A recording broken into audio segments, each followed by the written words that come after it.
Okay, we finished the vanilla mousse tartlets, and now we are ready to make the Zabaglione tartlets. I have my little shells over here. The Zabaglione I made earlier is nice and chilled, and I actually made just a little bit of whipped cream to put on top, just because I like to put whipped cream on this. And for that, you don't have to add quite as much vanilla as you did in the other one, because this is just meant to be whipped cream. It's not meant for a vanilla mousse. It's just a tad bit of vanilla when you make that whipped cream, and I put a little bit of powdered sugar in there to sweeten it up a bit.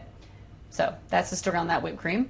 And then I actually have some cherries and syrup. I like to use Amarino cherries, not the maraschino, Amarino cherries. They're darker, much more natural color for cherry, much darker, and they have a nice rich syrup, and that seeps down over everything. Perfecto. Okay, so let's put, I'm going to use a spoon for this instead of a piping bag like before, just to show you. I would get a small spoon. You don't want to just pour it everywhere. So just put a little bit in your, err on the side of caution, be conservative. There we go. It's very nice. Now we're going to put just a little whipped cream on top. There we go. I'm going to add the cherry on top of all of that. You could leave it the way it is. I just like the cherry. And you know what? I'm afraid I might have added a little bit too much Zabaglione, so I'm going to make another one over here just in case with a lot less so it doesn't, overflow. Let's put some whipped cream on that.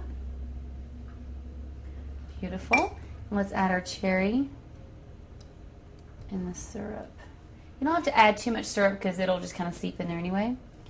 See how that syrup just naturally runs? Oh, perfect. Exactly what we wanted. Perfect. See how the syrup seeps down in there? And I wasn't trying to spoon a lot of syrup on there. It'll run off the cherry. So, okay, let's try this one. Might be messy, but it's worth it. Okay.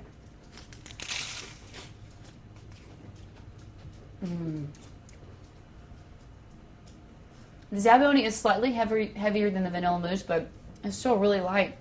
Actually, really airy. Of course, the whipped cream and the juice from the cherry seeping into there is perfect. These turned out great as well.